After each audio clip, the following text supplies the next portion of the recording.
La voix du veilleur appelle. Merci Odile pour ce choral de Bach.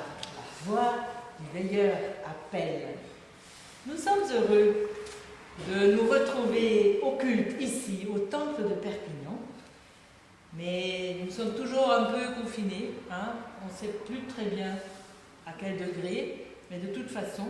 Alors, nous enregistrons ce culte avec nos humbles moyens, vous voyez ici, pour que ceux qui ne peuvent pas venir être présents, qu'ils puissent être en communion aussi. C'est pour ça que, je l'ai déjà dit les 2 dernières fois, parce que c'était pareil, nous devons rester ici pour qu'on soit dans le cadre. Je ne vais pas aller sur la chaire ou au pupitre et tout ça. Donc, ceux qui vont venir lire, ça se passera ici, derrière la Bible. Nous voici en chemin vers Noël. Voici ces 4 bougies qui symbolisent la lumière croissante vers Noël, naissance de Jésus-Christ, lumière du monde. Chacune de ces bougies nous rappelle la fidélité et l'amour de Dieu envers son peuple, depuis le commencement jusqu'à la venue du Sauveur. Alors, bon, cette année, c'est moi-même qui les allume, parce qu'il n'y a que des enfants là-haut, mais pas en bas. Donc, 3 bougies déjà. Et avant de les allumer, je vous lis encore un texte qui parle de lumière.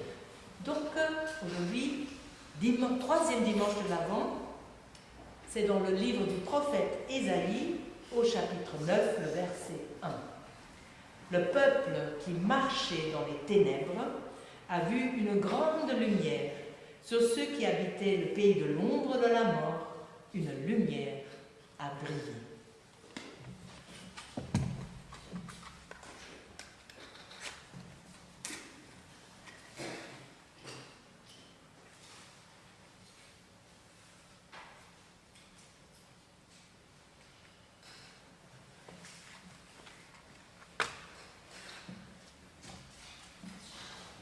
Je vous invite à vous lever.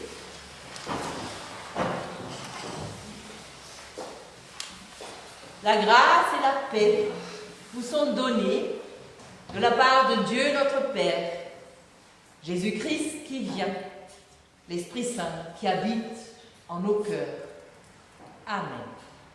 Et nous chantons sur nos feuilles. Comment te reconnaître, comment te recevoir.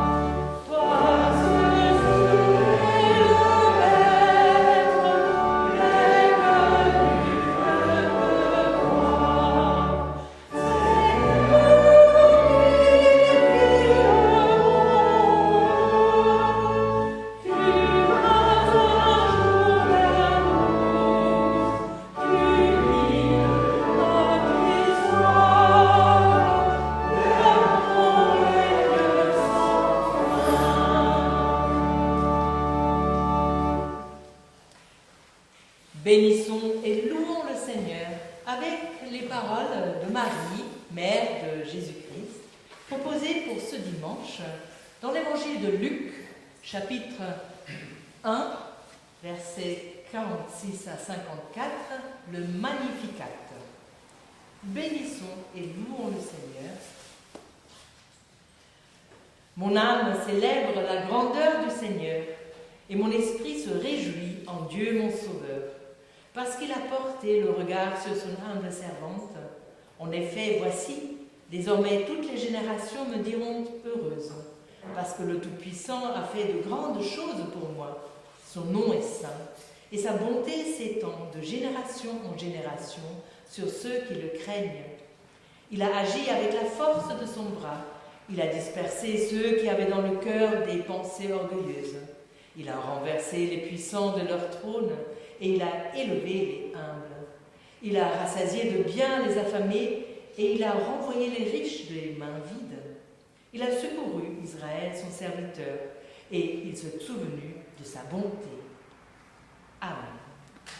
Et nous continuons la louange en chantant les deux autres strophes de ce même cantique au numéro 3109. 3109, nous allons chanter les strophes 2 et 3. Tu fus un enfant pauvre, naissant à Bethléem.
En guise de loi, volonté de Dieu, lisons et écoutons le passage de l'épître qui nous est proposé pour ce dimanche.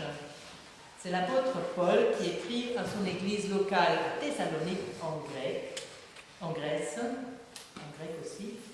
Alors, c'est 1er Thessaloniciens 5, les versets 16 à 24.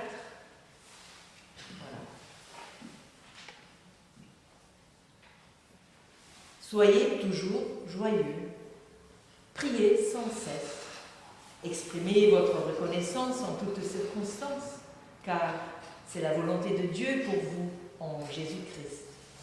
N'éteignez pas l'esprit, ne méprisez pas les prophéties, mais examinez tout et retenez ce qui est bon.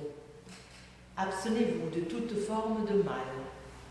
Que Dieu de la paix vous conduise lui-même à une sainteté totale et que tout votre être, l'esprit, l'âme et le corps, soient conservés irréprochables lors du retour de notre Seigneur Jésus-Christ. Celui qui vous appelle est fidèle et c'est aussi lui qui le fera. Alors nous pouvons chanter ceux qui marchent dans les ténèbres ont vu s'illuminer la nuit.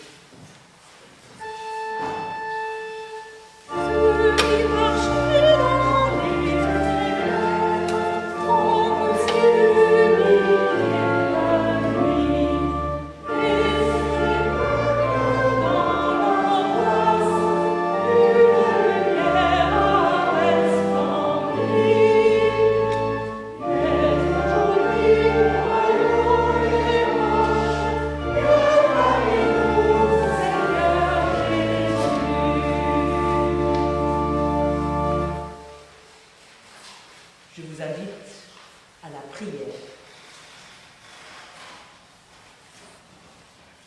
Ô Seigneur, tu nous dis comment vivre et ce qui nous fait du bien.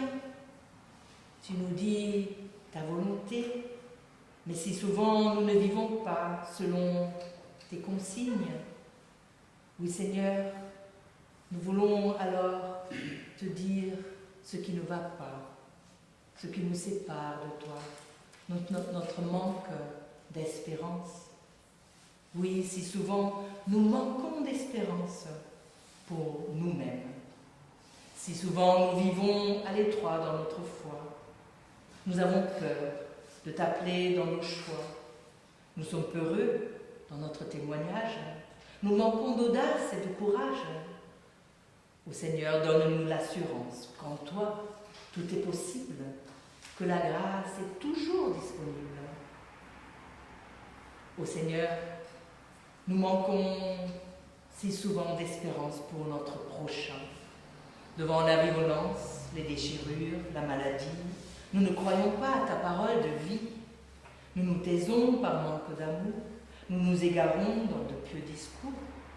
Ô Seigneur, donne-nous l'assurance qu'en toi, tout est possible, que la grâce est toujours disponible. Ô Seigneur, nous manquons d'espérance si souvent pour notre monde. Quand grandissent l'indifférence et l'égoïsme, nous nous réfugions dans le silence, dans le fatalisme. Par manque de foi ou excès de prudence, nous fuyons le combat et évitons la résistance. Ô Seigneur, pardonne-nous, à nous qui sommes des infirmes de l'espérance. Donne-nous l'assurance qu'aujourd'hui tout est possible, car ta grâce est encore disponible. Amen. Et nous poursuivons notre prière en priant et chantant « Toi qui es lumière, toi qui es amour ».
La parole de la grâce et du pardon, nous l'entendons aujourd'hui dans le cantique de Zacharie. Dans le premier chapitre de l'évangile de Luc, je le dis de manière condensée parce que ce sont les versets 78 à 80. Je vous invite à vous lever. Loué soit le Seigneur, le Dieu d'Israël, parce qu'il a visité son peuple et qu'il l'a délivré. Il a fait apparaître un puissant sauveur pour nous. Fidèle à ce qu'il avait annoncé, Dieu nous libère. Il nous permet de le servir sans peur, pour que nous soyons saints et justes devant lui, tous les jours de notre vie. Recevez donc, par la foi, l'assurance de son pardon. Le Seigneur vous maintient dans sa grâce et vous conduit vers la vie éternelle. Amen. Alors, chantons notre reconnaissance. Dans notre nuit surgit l'aurore.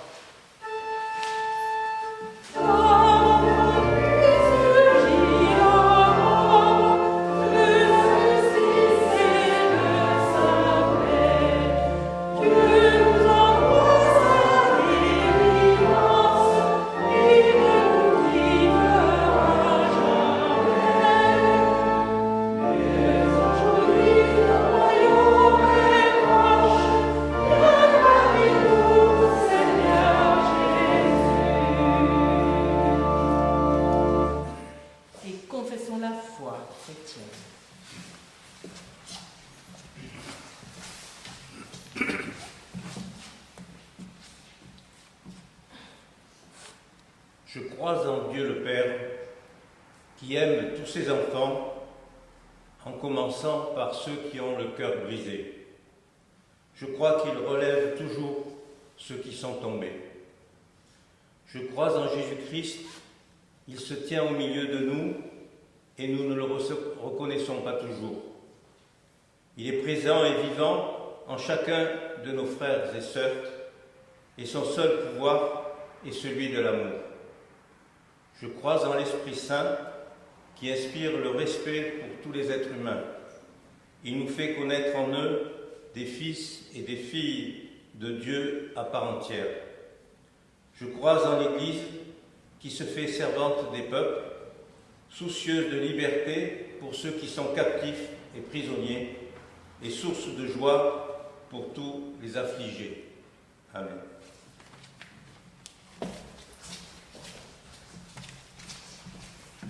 Gloire à Dieu, Père éternel, gloire au Fils Emmanuel.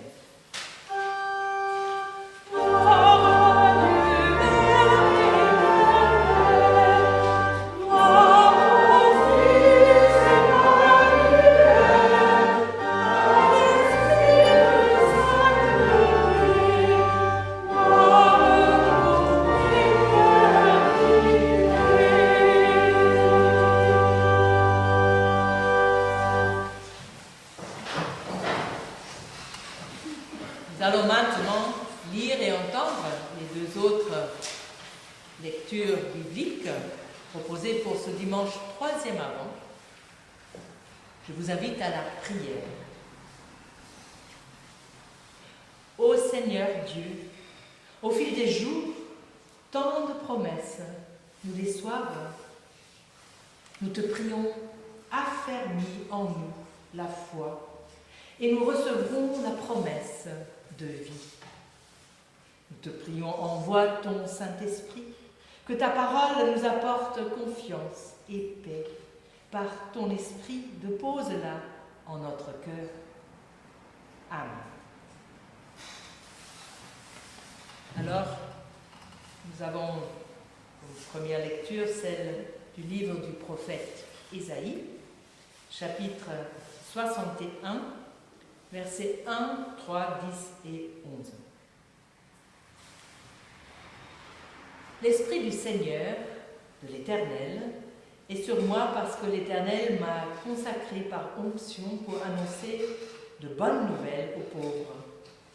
Il m'a envoyé pour guérir ceux qui ont le cœur brisé, pour proclamer aux déportés la liberté et aux prisonniers la délivrance, pour donner aux habitants de Sion en deuil aux habitants de Sion en deuil une belle parure au lieu de la cendre, une huile de joie au lieu du deuil, une costume de louange au lieu d'un esprit abattu.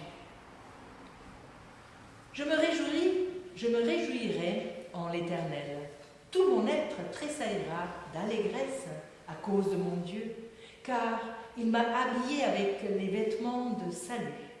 Il m'a couvert du manteau de la justice.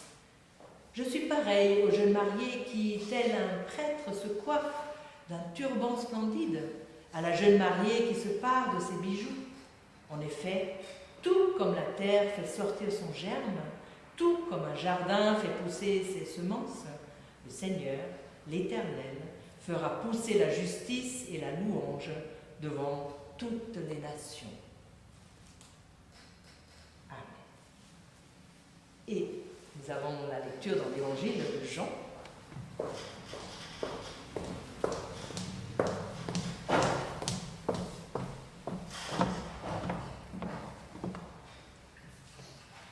Évangile de Jean, chapitre 1, versets 6 à 8 et 16 à 28. Il y a eu un homme envoyé par Dieu. Son nom était Jean. Il vint comme témoin pour rendre témoignage à la lumière, afin que tous croient par lui. Il n'était pas la lumière, mais il vint pour rendre témoignage à la lumière. Voici le témoignage de Jean lorsque les Juifs envoyèrent de Jérusalem des prêtres et des Lévites pour lui demander « Toi, qui es-tu » Il déclara et sans restriction affirma « Moi, je ne suis pas le Messie ». Ils lui demandèrent « Qui es-tu donc ? Es-tu Élie ?» Et il dit « Je ne le suis pas. » « Es-tu le prophète ?» Il répondit « Non. » Ils lui dirent alors « Qui es-tu ? Nous devons donner une réponse à ceux qui nous ont envoyés. Que dis-tu de toi-même ? Moi, dit-il, je suis la voix de celui qui crie dans le désert. Rendez le chemin du Seigneur droit. Comme l'a dit le prophète Ésaïe, ceux qui avaient été envoyés étaient des pharisiens. Ils lui posèrent encore cette question. Pourquoi donc baptises-tu, si tu n'es ni le Messie, ni Élie, ni le prophète ? Jean leur répondit, moi je baptise d'eau, mais au milieu de vous se trouve quelqu'un que vous ne connaissez pas. Il vient après moi, mais il m'a précédé, et je ne suis pas digne de détacher la courroie de ses sandales. Cela se passait à Béthanie, de l'autre côté du Jourdain, où Jean baptisait.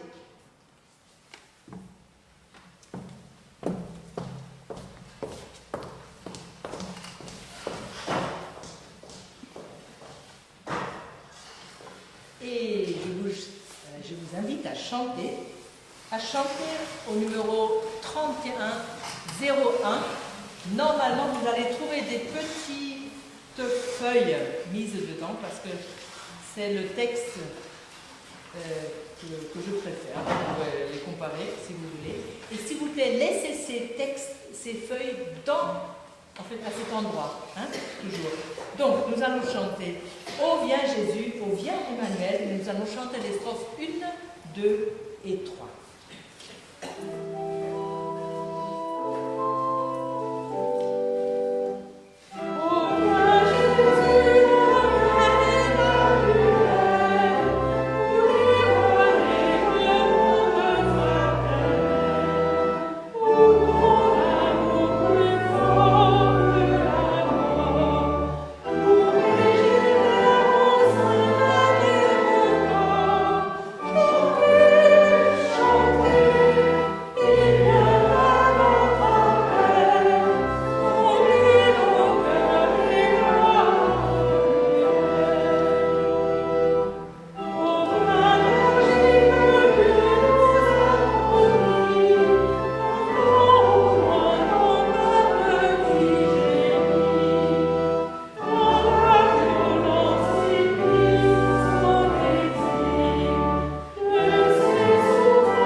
Chers frères et sœurs en Christ, bien-aimés de Dieu, les textes bibliques que nous venons d'entendre parlent d'attente et d'espérance. Mais franchement, pouvons-nous encore parler d'espérance dans un monde en crise où il faut être réaliste, pragmatique, économique, un monde rempli d'incertitudes et de douleurs? L'espérance ouvre vers l'avenir. L'espérance donne une direction. L'espérance a ainsi de l'impact sur l'aujourd'hui. En ce qui concerne la foi chrétienne, la foi vit dans et vit de l'espérance, vécue et exprimée à plus forte raison pendant ce temps de l'Avent. Avant Adventus, la venue, temps de préparation, temps d'espérance, chemin vers la naissance du Christ, son avènement parmi nous, toujours à nouveau. Une voix crie dans le désert.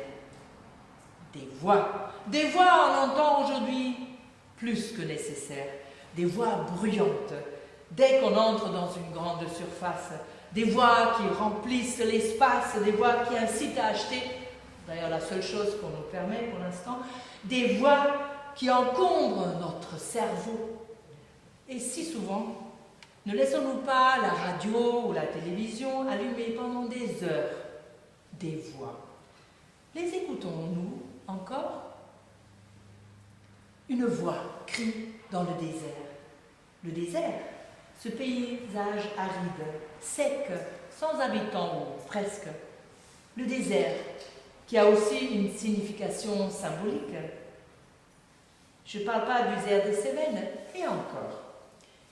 Un état, une disposition, le désert, une disponibilité, un silence intérieur, qui sait entendre cette voix qui crie dans le désert. Le désert, ce lieu silencieux, lieu de la rencontre avec le divin, selon la conception égyptienne, déjà pharaonique. Et c'est pour ça que nous trouvons les premiers moines dans le désert de l'Égypte, parce qu'il y a déjà cette culture de trouver Dieu dans le désert. Le désert qui est également, selon la compréhension juive de tout temps, l'endroit où Dieu a agi. Pensez à la traversée du désert, où Dieu a préservé et accompagné le peuple d'Israël. C'est le lieu où Dieu est proche. Mais c'est aussi le lieu des dangers. Pensez à la tentation du désert, par Satan par exemple. Une voix crie dans le désert. Entendons-nous donc par les paroles du prophète Ésaïe. Vous le savez, Ésaïe prononce ces paroles d'espérance dans un temps en crise, déjà à l'époque. Nous sommes au VIe siècle avant Jésus-Christ. Israël est en exil à Babylone et maintenant c'est le retour. Retour qui est accompagné de beaucoup de déceptions et de désillusions. C'est ça, quand on revient d'un exil, on croit que tout le monde vous attend. Ben non. Sur place, c'était pas facile de se réintégrer. À ce moment-là, Ésaïe, le prophète, proclame « Il, Dieu, m'a envoyé à porter la bonne nouvelle aux pauvres, à ceux qui ont le cœur brisé, aux captifs, à ceux qui sont dans le deuil. » Ésaïe vient annoncer la justice, la gaieté, la louange.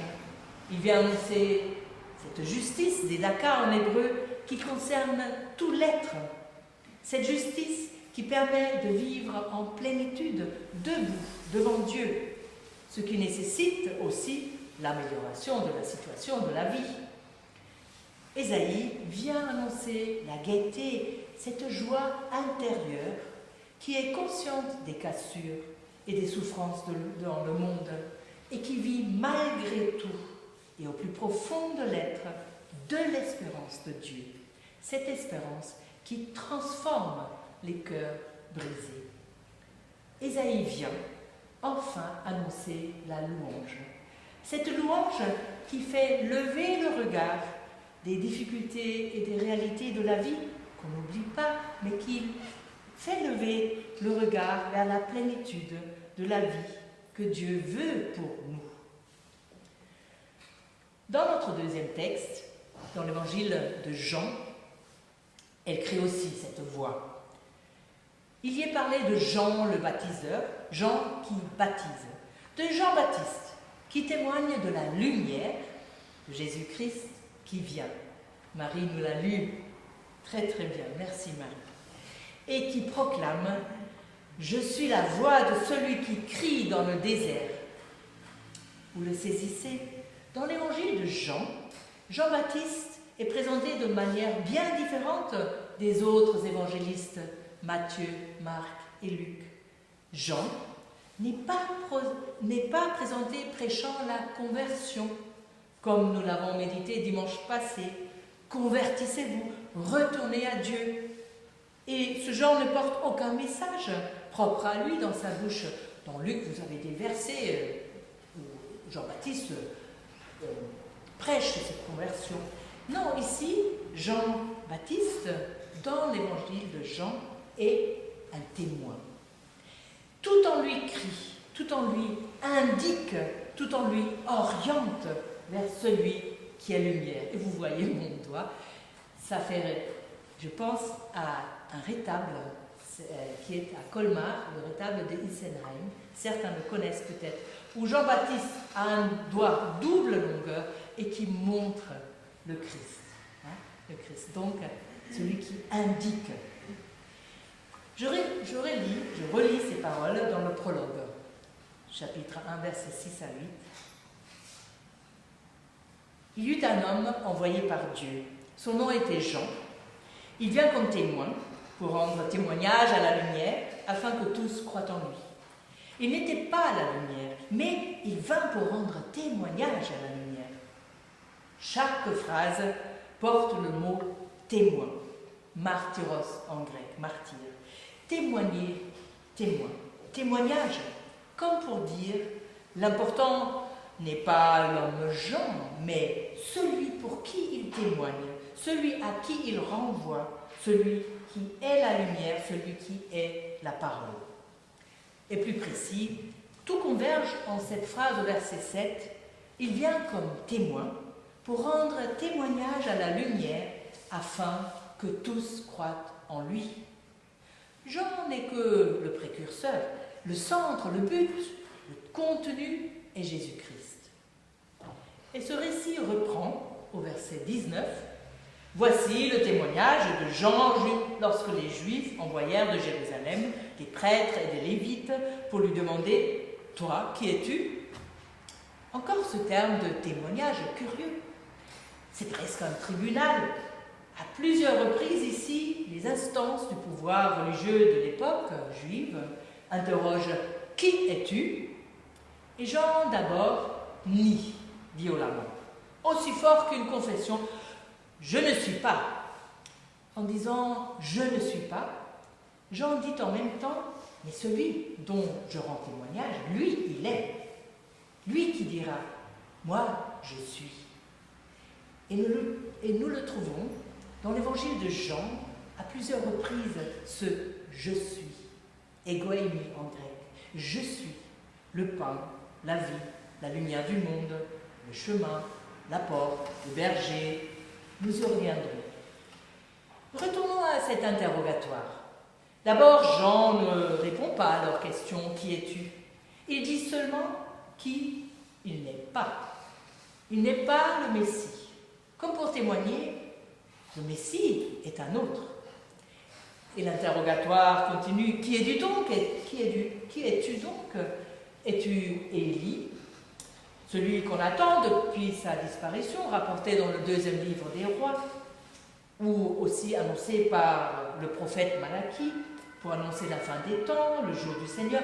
Es-tu Élie? Je ne le suis pas. Es-tu le prophète? Ce prophète que le peuple attend depuis les annonces dans le livre du Deutéronome, chapitre 18. Es-tu le prophète? Non, répond Jean. Et l'interrogatoire devient pressant. Qui es-tu donc? Je suis la voix. Je suis la voix de celui qui crie dans le désert. Rendez le chemin du Seigneur droit. Bien sûr, cette sentence rappelle l'annonce du prophète Ésaïe au chapitre 40. Nous l'avons entendu dimanche dernier. Une voix crie dans le désert, préparez le chemin du Seigneur. Cette voix qui ne murmure pas seulement, ni qu'elle parle, ni qu'elle chante. Non, elle crie, préparez le chemin du Seigneur. Aplanissez ce qui est tortueux. C'est urgent. Cependant, pour le lecteur de l'évangile de Jean, ce chemin indique déjà le chemin dont parlera Jésus lors de son discours d'adieu au chapitre 14. Je suis le chemin, la vérité et la vie. Personne ne vient au Père que par moi. Jésus dit-il à cet endroit. Donc, tout en Jean, le témoin et témoignage. Témoignage qui indique qu'il vient après, qui indique celui qui vient, le chemin, la lumière, la vie. Mais les pharisiens, ces gens pourtant bien instruits et religieux, ne comprennent rien. Et même à cette dernière question des pharisiens, Jean ne répond pas directement. Si tu es ni le Messie, ni Élie, ni le prophète, pourquoi baptises-tu? Demandent les pharisiens. Moi, dit Jean, je ne baptise qu'avec de l'eau, mais Au milieu de vous se tient quelqu'un que vous ne connaissez pas, quelqu'un d'infiniment plus important que Jean, infiniment plus important que la voix dans le désert, qui, elle, n'est qu'annonce. Une voix venue de très loin, qui actualise une promesse et qui lance un appel pour rendre présente la parole, rendre présent Jésus-Christ. Voici donc cette voix qui témoigne de la lumière de Jésus-Christ qui vient. C'est lui, Jésus-Christ, le contenu de cette annonce, de l'attente, de l'espérance. C'est lui, Jésus-Christ, qui fait que l'existence chrétienne est une existence qui attend et qui ne cesse d'espérer. Une existence qui sait dans son fort intérieur que le Christ est venu apporter la vie et qu'il veut la vie pour chaque être humain. Au milieu de notre vie humaine, dans notre condition humaine parfois si douloureuse et angoissante. C'est cette espérance qui nous ouvre vers l'avenir, cette foi qui témoigne d'une confiance en Dieu, en Jésus-Christ, cette espérance qui nous donne une direction, une affirmation intérieure, une certitude, et qui ainsi a de l'impact sur l'aujourd'hui, jusque dans nos actions. Oui, la foi chrétienne vit dans et vit de l'espérance, vécue et exprimée à plus forte raison pendant ce temps de l'Avent.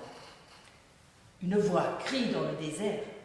Au milieu de toutes ces voix qui nous entourent, moi, Jean, je suis la voix qui crie dans le désert.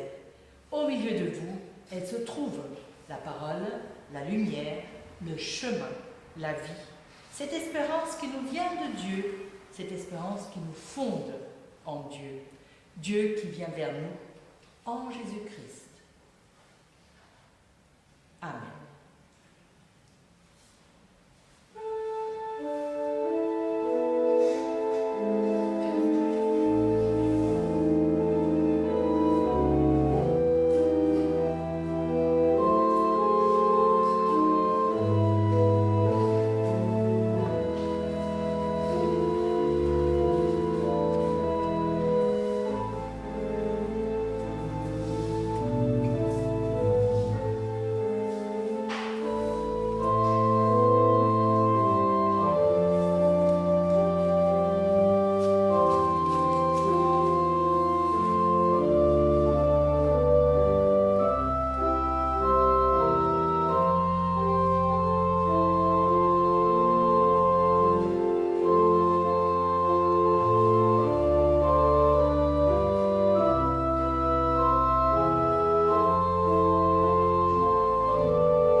Alors, je vous invite à chanter au numéro 3106.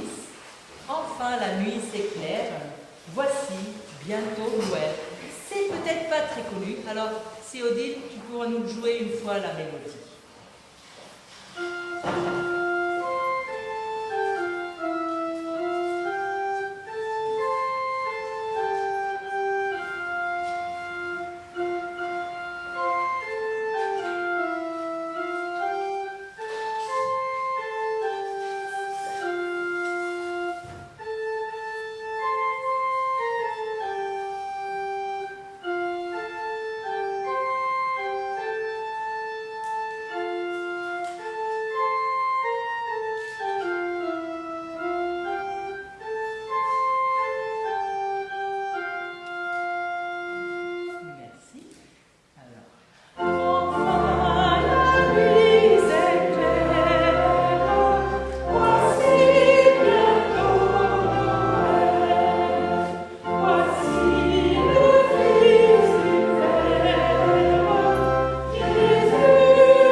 Alors, c'est le moment des annonces.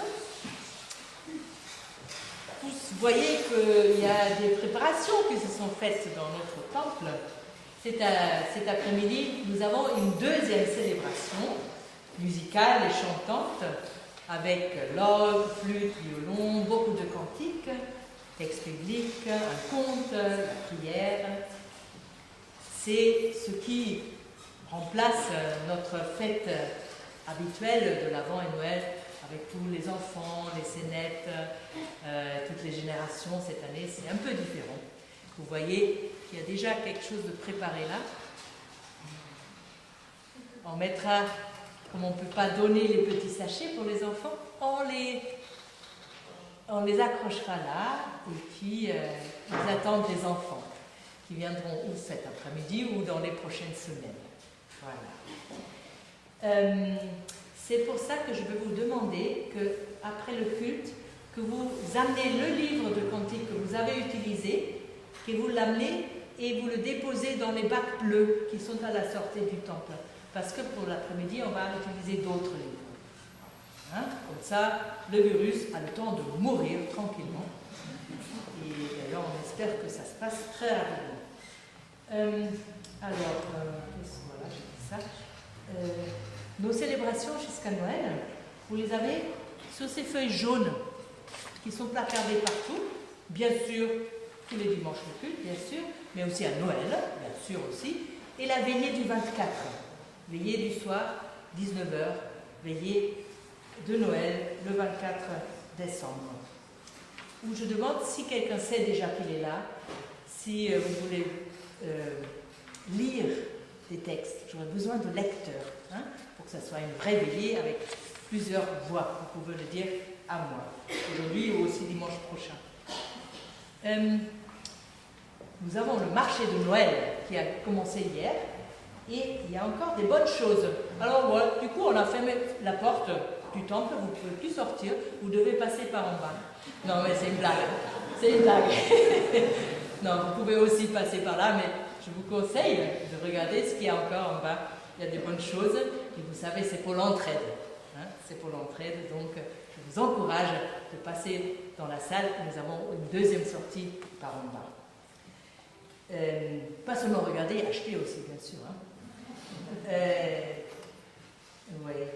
Nous allons prier aujourd'hui avec la CAT, l'action chrétienne pour l'abolition de la torture. En fait, nous prions pour Eman Al-Halb et Hossam Ahmed dans la joie parce qu'ils étaient libérés en Égypte. Vous voyez, ça a aussi du succès, hein, de prier et d'écrire aux gens responsables pour ces gens enfermés, emprisonnés. Je dois aussi vous annoncer une triste nouvelle. C'est Michel Planès, que certains connaissent ici, qui vit depuis 1 an et demi au Burkina Faso, est décédé là-bas d'une crise cardiaque. Et son corps est en train d'être transféré vers ici. Ses obsèques auront lieu samedi prochain, 19, 14h30. Et comme c'est quelqu'un entre le catholicisme et le protestantisme, ça sera à l'église de Elne et avec présence de moi. Et du coup, évidemment, ils m'ont demandé de prêcher. C'est le plus de travail. Non, pardon. Vous avez rien entendu. Donc, c'est une célébration œcuménique à 14h30, le samedi 19h, en église de Elne. Pour Michel Planès. Alors, nous remettons lui, ses proches et nous-mêmes entre les mains de Dieu. Est-ce qu'il y a encore d'autres annonces? J'ai oublié quelque chose?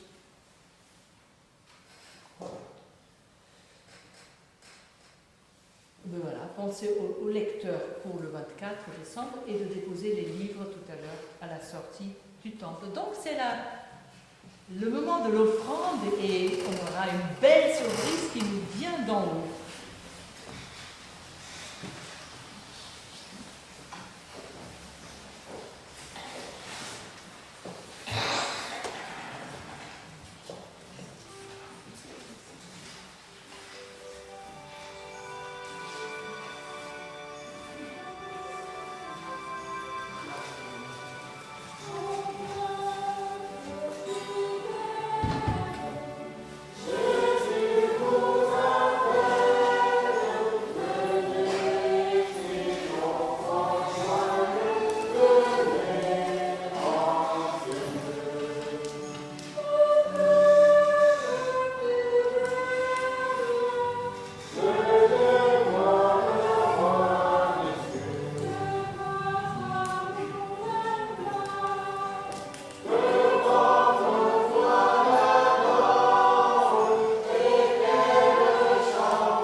Ô Seigneur, merci pour tout ce que tu nous donnes chaque jour à nouveau et que nous pouvons aussi donner à notre tour, que cette offrande puisse servir pour l'Église, servir pour l'action dans le monde.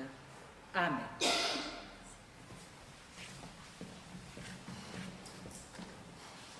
Merci les choristes. Et je vous invite à la prière. Ô Seigneur, nous te prions pour notre monde. Nous te prions pour les victimes de la violence, du fanatisme, de la guerre. Fais de nous des baptiseurs de paix. Ô Seigneur, nous te prions pour ceux qui sont emprisonnés, maltraités, pour ceux qui fuient leur pays. Fais de nous des défenseurs de la justice. Aide-nous à trouver des solutions de soutien. Seigneur, nous te prions pour les malades, pour ceux qui sont seuls, ceux qui ont perdu un être cher, pour ceux qui souffrent. Fais de nous des porteurs d'amitié et de fraternité. Seigneur, nous te prions pour ton Église, ici à Perpignan et dans le monde entier. Fais de nous des porteurs d'espérance. Seigneur, nous te prions. Nous te prions pour ceux qui sont tristes, sans courage, désespérés, dans la peur. Fais de nous des porteurs de lumière. Seigneur, nous te prions, les uns pour les autres. Fais de nous les membres d'un seul corps. Et enfin, Seigneur, nous te prions pour ceux pour qui la préparation des fêtes de Noël est une grande joie, et pour ceux pour qui ce temps est une épreuve qui donne la tristesse, pour ceux qui doivent les vivre dans la peur. Oui, en toute situation, joyeuse ou douloureuse, fais-nous sentir ta présence. Et nous te prions encore pour l'Église, partout dans le monde, pour les enfants, les familles, les anciens, pour cette famille spirituelle autour de toi. Que la joie de Noël qui approche, la naissance de Jésus-Christ parmi nous, que cette joie la vivifie et lui donne courage et affirmation, espérance et foi, amour et bienveillance. C'est alors dans le silence de nos cœurs que nous pouvons te nommer les situations et les personnes que nous voulons te confier.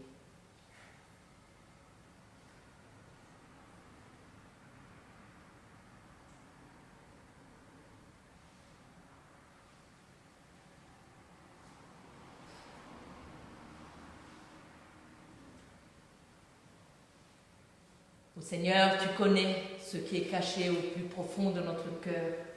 C'est à toi que nous confions toutes nos prières en les unissant avec les chrétiens de partout sur cette terre, de tous les temps, de toutes les confessions, rendre la prière que Jésus-Christ nous a apprise. Notre Père qui es aux cieux, que ton nom soit sanctifié, que ton règne vienne, que ta volonté soit faite sur la terre comme au ciel. Donne-nous aujourd'hui notre pain de ce jour. Pardonne-nous nos offenses, comme nous pardonnons aussi à ceux qui nous ont offensés. Et ne nous laisse pas entrer en tentation, mais délivre-nous du mal, car c'est à toi qu'appartiennent le règne, la puissance et la gloire, au siècle des siècles. Amen. Écoutons encore ces quelques paroles. Une voix crie dans le désert. Au milieu de toutes ces voix qui nous entourent, au milieu de vous, elle se trouve, la parole, la lumière, le chemin, la vie. Cette espérance qui nous vient de Dieu, cette espérance qui nous fonde en Dieu, Dieu qui vient vers nous, en Jésus-Christ. Alors, recevez la bénédiction de la part de Dieu.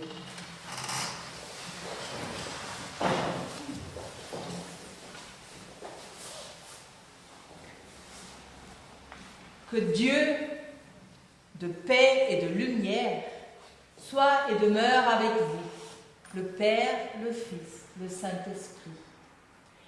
Il vous bénit et vous garde, qu'il vous donne son espérance, il vous remplisse de joie. Que sa lumière se lève dans nos ténèbres et que notre nuit soit comme le plein midi.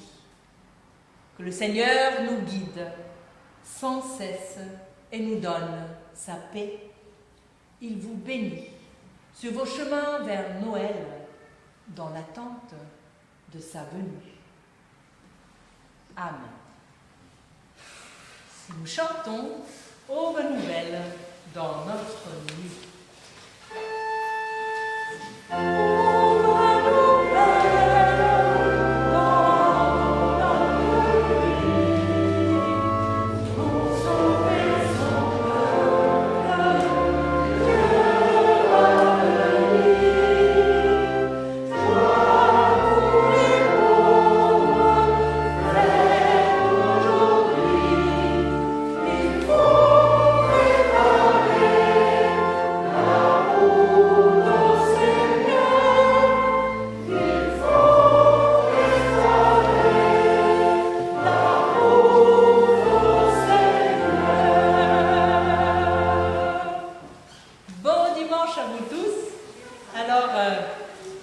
Pensez aux livres à amener, pensez à passer au petit marché de Noël et vous pouvez écouter aussi encore la l'orgue. Bon dimanche.